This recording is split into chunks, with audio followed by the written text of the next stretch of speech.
والصلاة والسلام على رسوله الأمين وعلى آله وصحبه أجمعين ومن تبعهم بإحسان إلى يوم الدين أما بعد فأعوذ بالله من الشيطان الرجيم بسم الله الرحمن الرحيم وما أرسلناك إلا رحمة للعالمين. کل ہمارا سیرت النبی صلی اللہ علیہ وسلم پر پہلا درس ہوا، جس میں ہم نے سب سے پہلے سیرت کا معنی، مفہوم اور سیرت اور تاریخ میں فرق، اور پھر اس کے بعد سیرت ہمارے لیے پڑھنا کیوں ضروری ہے اس کی وجہ ہم نے بتائی تھی، اور ساتھ میں عرب قوم کے بارے میں بتایا کہ عرب قوم دنیا کی سب سے بہترین قوم ہے، کیونکہ نبی کریم صلی اللہ علیہ وسلم نے فرمایا ہے۔ اس کے بعد آج کا جو ہمارا عموماً جس طرح سے نبی کریم صلی اللہ علیہ وسلم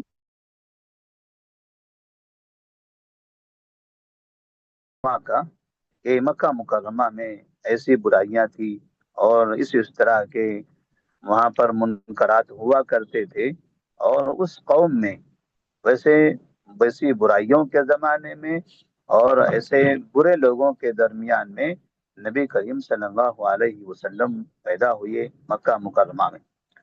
اس طرح سے بعض مرتبہ سیرت لکھنے والے کبھی کبھار غلو کر بیٹھتے ہیں، جس کی وجہ یہ بنتی ہے کہ عموماً جب بھی مسلمان نبی کریم صلی اللہ علیہ وسلم کی پیدائش کی تاریخ بتاتے ہیں تو اس بتاتے ہوئے سب سے پہلے مکہ کی بہت زیادہ برائی کرتے ہیں کہ مکہ بہت برا شہر تھا، بہت برے لوگ تھے، بہت زیادہ برائیاں ہوا کرتی تھی، اور پھر اس میں نبی کریم صلی اللہ علیہ وسلم آئے۔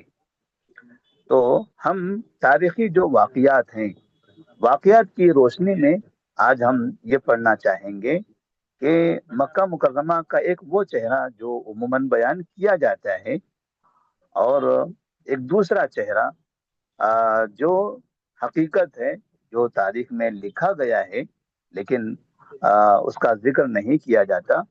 تو چونکہ ہم سیرت پڑھ رہے ہیں تو سیرت میں ہمیں تمام پہلوؤں پر اچھی طرح سے غور کرنا چاہیے۔ ایک وہ چہرہ جو بیان کیا جاتا ہے کہ مکہ میں بہت برائیاں تھی، شرک تھا، شراب نوشی عام تھی، لڑائی جھگڑے ہوا کرتے تھے، اور قبائلی عصبیت تھی۔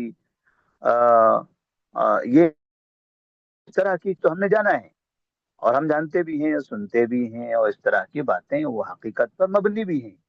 لیکن کیا مکہ مکرمہ صرف برائیوں کا ہی مرکز تھا؟ اتنی زیادہ برائیاں تھی تو کیا وہاں کوئی خیر نہیں تھا؟ کیا وہاں کے لوگوں میں خیر نہیں تھا؟ تو ہمیں اس بارے میں بھی یہاں پڑھنے کی ضرورت ہے۔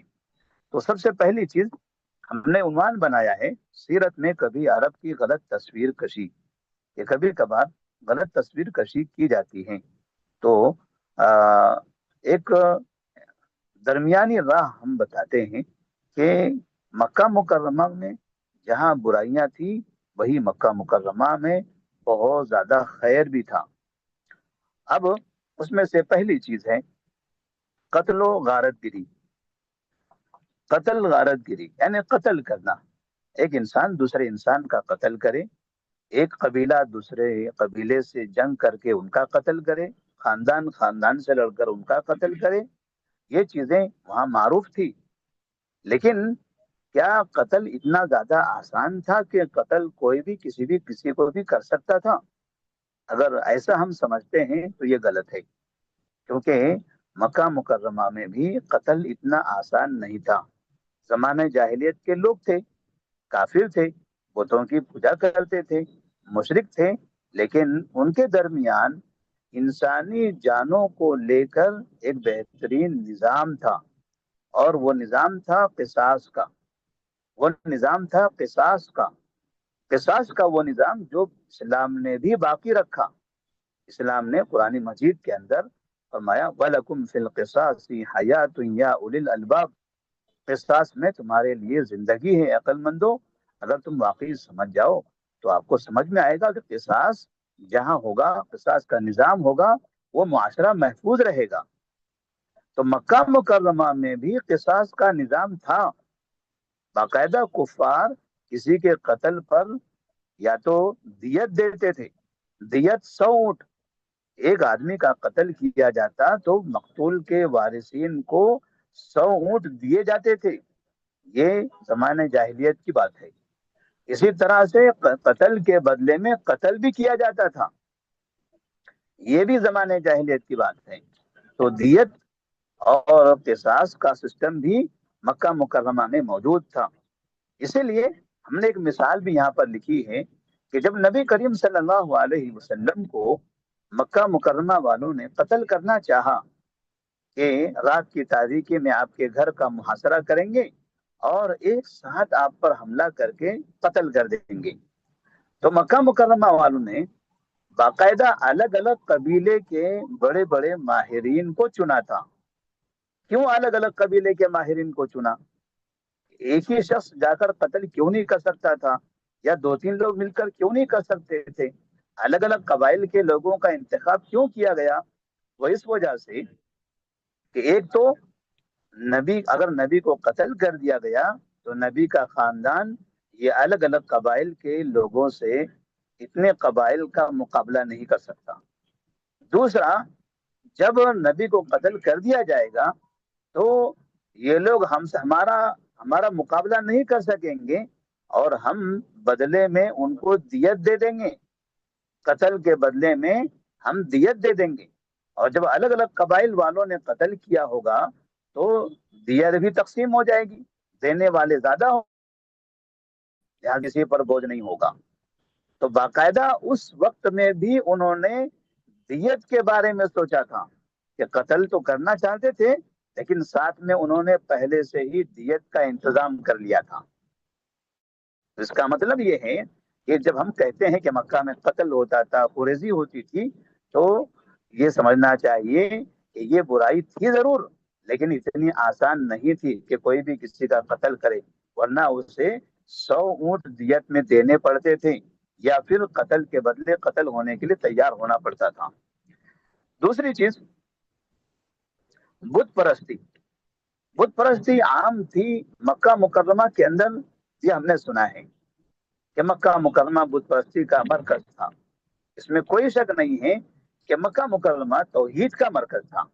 ابراہیم خلیل نے اس کو علیہ الصلوۃ والسلام، انہوں نے اس کو توحید کا مرکز بنایا تھا، اور ایک لمبے زمانے سے وہ توحید کا مرکز رہا۔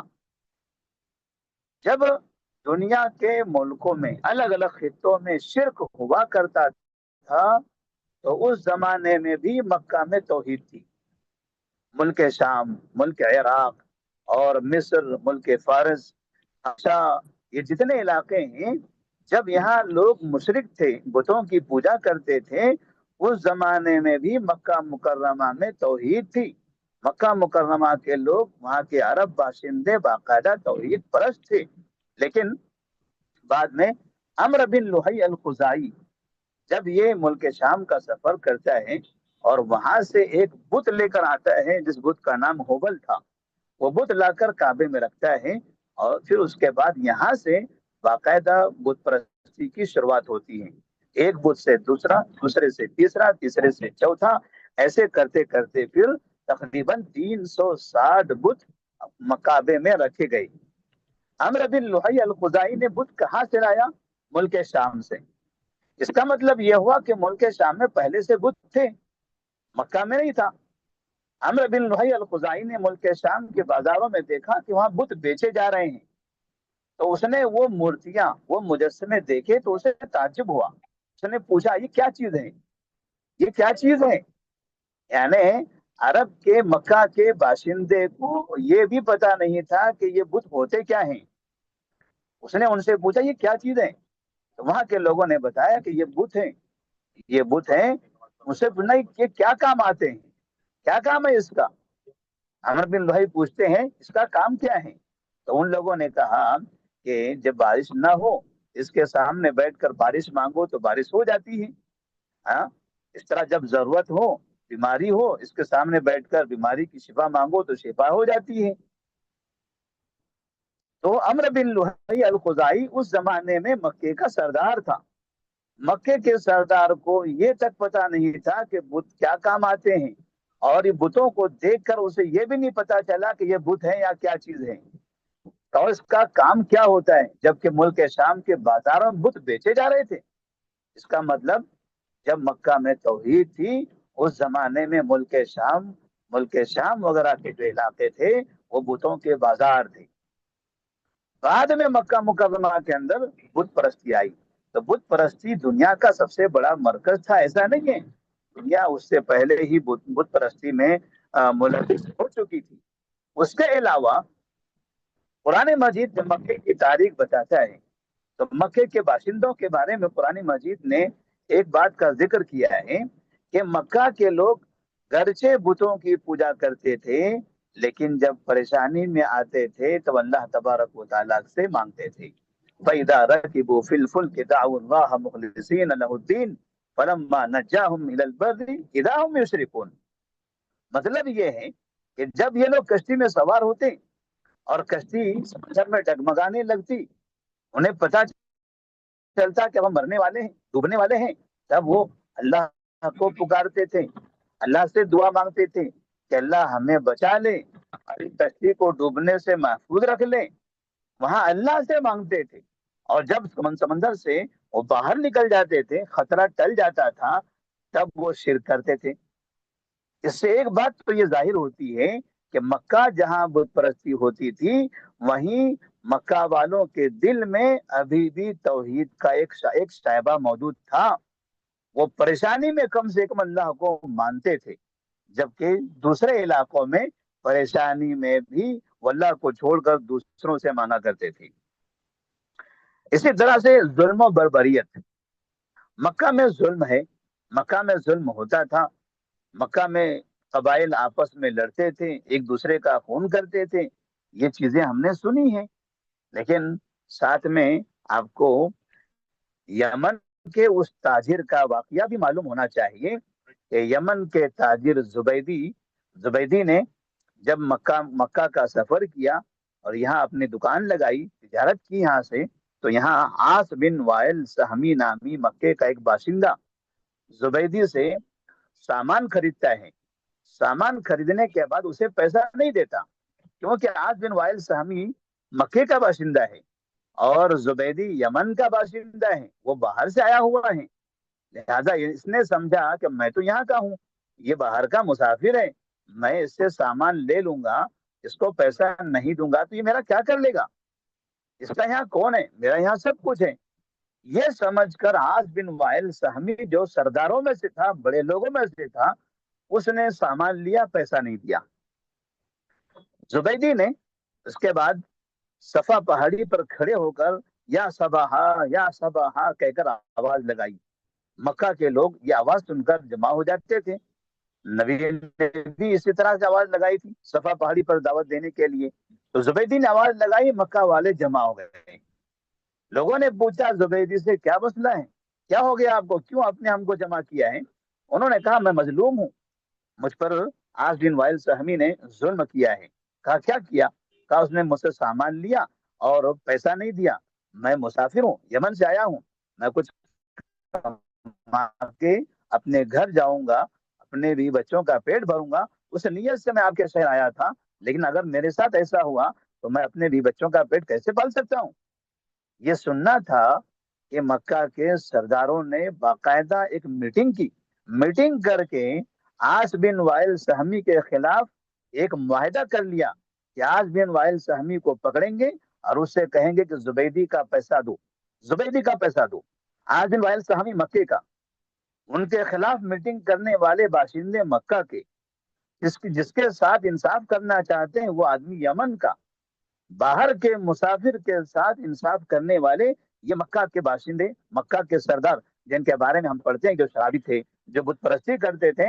باقاعدہ یہی لوگ جمع ہوئے اور ان لوگوں نے پھر آپس میں یہ معاہدہ کر لیا کہ آج کے بعد سے مکہ میں کسی پر کوئی ظلم نہیں کرے گا. یہ وہ مکہ ہے، یہ مکہ ہے جس مکے کی تاریخ ہم کہتے ہیں، بتاتے ہیں کہ مکہ ظلم بربریت کا شہر تھا. ایسا نہیں ہے، ایسا نہیں ہے. اس کی مثال ہم یہ دے سکتے ہیں، جیسے مثال کے طور پر، ہندوستان کے اندر ہمارے پاس ایک رسم تھی کہ شوہر کا انتقال ہو جائے تو ایسی صورت میں بیوی کو اس کے ساتھ جلا دیا جاتا تھا. شوہر کا انتقال ہو جائے تو بیوی کو اس چتا کے ساتھ جلا دیا جاتا تھا. یہ ساری دنیا میں معروف ہے، سارا ہندوستان جانتا ہے کہ ہندوستان میں ایسا ہوتا تھا. لیکن اگر آپ سے پوچھا جائے کیا ہندوستان میں سارے ہندوستانی ایسا کرتے تھے، تو جواب ہوگا کہ نہیں، سارے ہندوستانی ایسا نہیں کرتے تھے. کیا سارے ہندو کرتے تھے؟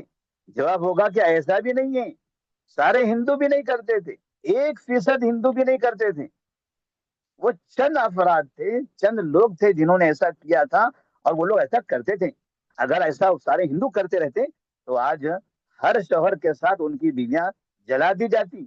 لیکن آج تک بھی ہم دیکھتے ہیں، اس زمانے میں بھی اور آج بھی عورتوں کو شوہروں کے ساتھ نہیں جلایا گیا. لیکن وہ واقعہ جو تھا، وہ واقعہ اتنا مشہور ہے کہ لوگ آج بھی کتابوں میں لکھتے ہیں کہ ہندو پہلے ایسے تھے کہ شوہر کے ساتھ بیوی کو جلا دیتے تھے. نہیں، ایسے نہیں تھے ہندو پہلے. ہندوؤں میں چند افراد ایسے تھے جنہوں نے یہ کام کیا تھا، لیکن کام بڑا خطرناک تھا. اس وجہ سے وہ زیادہ مشہور ہو گیا. بس ایسے ہی کچھ برائیاں تھی جو مکہ جیسے مقدس شہر میں ہوتی تھی، تو مقدس شہر کی وجہ سے وہ برائیاں زیادہ مشہور ہو گئی، ورنہ یہاں پر خیر بہت تھا. اسی طرح سے بیٹی کو زندہ دفن کرنا، ہم نے یہ بھی پڑھا ہے کہ مکہ کے لوگ، عرب کے باشندے بیٹیوں کو زندہ دفن کر دیتے تھے. اگر آپ اس پر بھی غور کریں تو آپ کو اندازہ ہوگا نبی صلی اللہ علیہ وسلم کی پیدائش کب ہوئی. یہی مکہ مکرمہ میں. اس وقت تو مکہ میں اسلام نہیں تھا. آپ کے والد عبداللہ کی پیدائش کب ہوئی؟ آپ کے دادا عبد المطلب کب پیدا ہوئے؟ اسی زمانے میں جس زمانے میں یہ کہا جاتا تھا کہ بچوں کو زندہ دفن کر دیا جاتا تھا. تو یہ تو ماؤں کے پیٹ سے پیدا ہوئے ہیں. اگر بیٹیوں کو زندہ دفن کر دیا جائے گا، بیٹیاں ختم ہوں گی تو بیٹیاں ماں نہیں بنے گی. جب بیٹیاں ماں نہیں بنے گی تو اولادیں کہاں سے ہوگی؟ یہ مکہ آباد کیسے رہے گا؟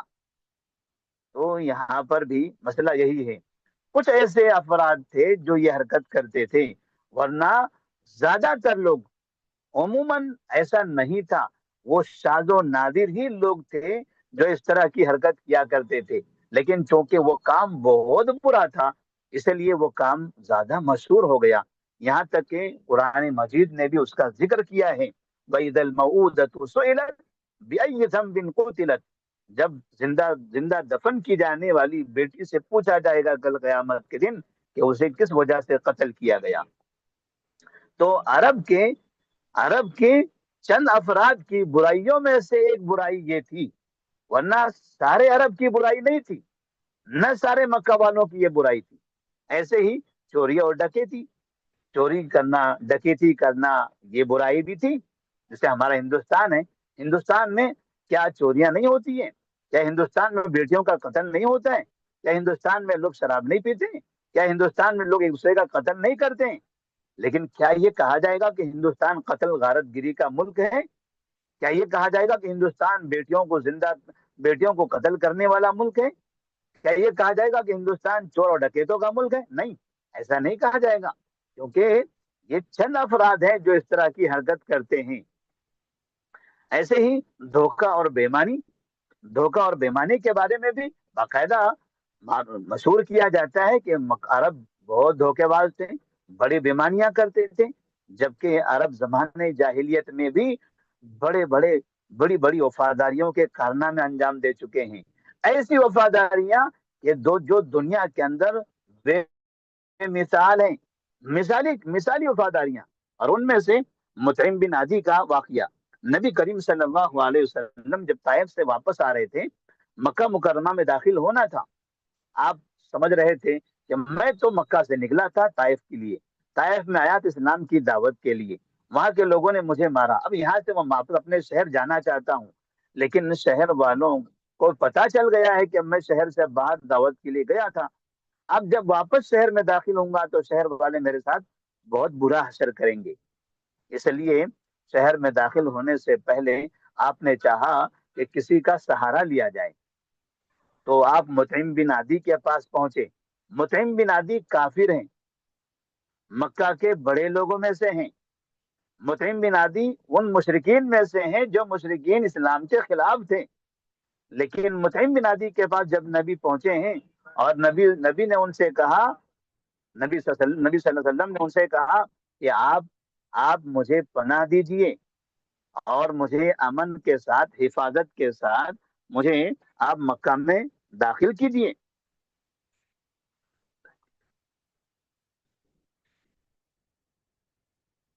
آپ مجھے امن کے ساتھ مکہ میں لے کر جائیے۔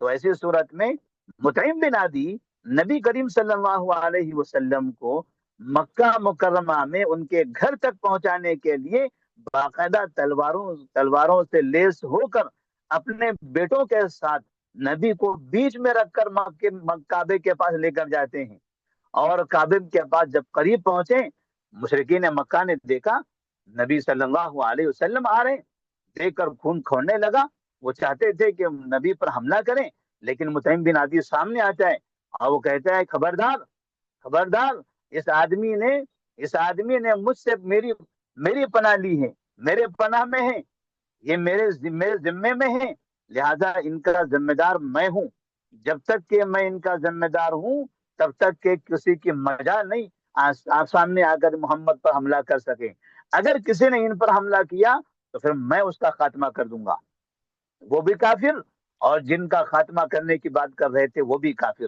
اس طرح سے انتہائی امن کے ساتھ وفاداری دیکھیے، نبی سے معاہدہ ہوا، زبانی معاہدہ کہ ٹھیک ہے، آپ نے مجھ سے پناہ مانگی، آپ چاہتے ہیں کہ میری پناہ میں آؤ، ٹھیک ہے، میں آپ کو اپنی پناہ میں لے لیتا ہوں، اور آپ چاہتے ہیں کہ میں آپ کو حفاظت کے ساتھ آپ کے گھر پہنچا دوں، ٹھیک ہے، میں آپ کو حفاظت کے ساتھ آپ کے گھر پہنچانے کی ذمہ داری لے لیتا ہوں۔ بس یہ ذمہ داری لینے کے لیے باقاعدہ وہ اپنی جان ہتھیلی پر رکھ کر مکہ میں داخل ہوا تھا، اسے پتا تھا کہ نبی کی ذمہ داری لینے کا مطلب مکہ کے باشندوں سے ٹکرانا ہے، اور وہ ٹکراؤ میں کچھ بھی ہو سکتا ہے، لیکن اس کے لیے وہ آدمی تیار ہو گیا۔ ایسے ہی عثمان بن طلحہ، ام سلمہ رضی اللہ تعالیٰ عنہ جب مکہ مکرمہ سے اکیلے ابو سلمہ اپنے شوہر سے ملاقات کے لیے مدینہ کی طرف ہجرت کر کے نکل رہی تھی، مکہ سے نکلی، وہ اکیلی تھی، سواری پر سوار ہو گئی اور مکہ شہر سے باہر قریباً تنعیم وغیرہ کے علاقے تک پہنچی۔ وہاں پہنچنے کے بعد عثمان بن طلحہ، ایک کافر شخص، اس وقت وہ کافر تھے، مسلمان نہیں ہوئے تھے، اس نے دیکھا ام سلمہ کو، پوچھا کہاں جا رہے ہو؟ کہا اپنے شوہر ابو سلمہ کے پاس۔ عثمان بن طلحہ جانتے تھے ان کے شوہر مسلمان ہو گئے، ام سلمہ مسلمان ہو گئی ہیں، عثمان بن طلحہ کافر ہیں، انہوں نے یہ نہیں دیکھا، انہوں نے یہ دیکھا کہ ام سلمہ ایک خاتون ہے، ایک خاتون ہے، مکہ کے شہری ہیں، اور یہ کیسے ہو سکتا ہے ایک خاتون مکہ سے مدینہ 450 کلومیٹر کا فاصلہ بغیر کسی مرد کے کرے؟ بھلا کیا اس راستے میں کہیں خطرہ نہیں ہو سکتا؟ ہمارے شہر کے خاتون کو اتنا غیر محفوظ حالت میں ہم چھوڑ دیں، یہ کیسا ہو سکتا ہے؟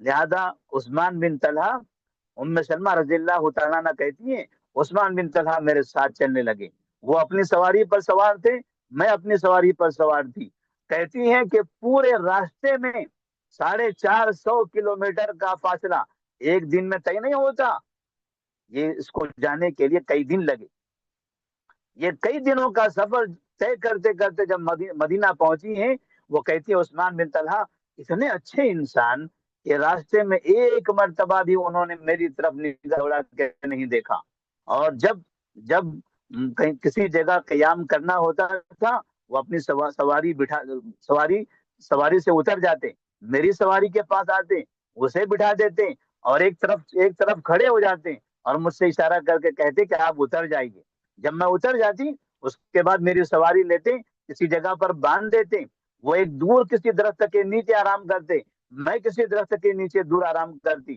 جب پھر آرام سے فارغ ہو جاتے، پھر آگے کا سفر طے کرنا ہوتا، تو وہ میرے پاس آتے، میرے سواری کو بٹھاتے اور پھر مجھ سے کہتے کہ آپ سواری پر بیٹھ جاؤ، اور پھر یہاں سے اگلا سفر شروع ہو جاتا تھا. کہتے ہیں اس نے امن کے ساتھ، اتنی ایمانداری کے ساتھ اس آدمی نے ہمارے ساتھ اس سفر میں جو معاملہ کیا ہے، اس کے جو اخلاق کا مظاہرہ ہے، مکہ کی تاریخ اس کو یاد کرتی ہے. سیرت میں آج بھی وہ تاریخیں لکھی گئی ہوئی موجود ہیں. ایسے ایسے وفادار امانت دار لوگ، وفادار، جبکہ وہ کافر ہیں، ان میں سلمہ مسلمان ہیں، ان کے شوہر مسلمان ہیں. ایک آدمی ایک عورت کے ساتھ تنہا رہے ایسی مجبوری میں، تو ہم جانتے ہیں کہ دنیا کے اندر کس طرح کا ماحول بنا ہوا ہے. لیکن اس زمانے میں، زمانے جاہلیت میں بھی، اس زمانے میں بھی باقاعدہ مکہ کے باشندے اتنی امانت داری کا مظاہرہ کیا کرتے تھے. تو یہ میں نے یہ کوشش کی ہے کہ سیرت جب ہم پڑھ رہے ہیں، سیرت النبی صلی اللہ علیہ وسلم، تو ہم نے تو نبی کی زبانی یہ پڑھا، یہ سنا کہ نبی نے کہا کہ سب سے بہترین قوم میری قوم ہے، وہ قوم جس کو عرب کہتے ہیں. کہ سب سے بہترین قبیلہ میرا قبیلہ ہے، وہ قبیلہ جس کو قریش کہتے ہیں. سب سے بہترین خاندان میرا خاندان ہے، وہ خاندان جس کو بنو ہاشم کہتے ہیں. جب یہ قبیلہ، یہ خاندان، یہ گھرانہ، یہ قوم، یہ سب سے بہترین ہے، تو بھلا دنیا کے سب سے بہترین یہ لوگ کیسے ہو سکتے ہیں؟ آج دنیا کے اندر کافروں کے ساتھ ساتھ مسلمانوں کی ایک بڑی تعداد ایسی ہے جو عربوں کو دنیا کی سب سے بہترین قوم بتاتے ہیں. اور یہ جو فکر ہے، یہ فکر انتہائی غلط ہے. یہ غلط سوچ پر مبنی ہے. ایسی سوچ مسلمان کو نہیں رکھنی چاہیے.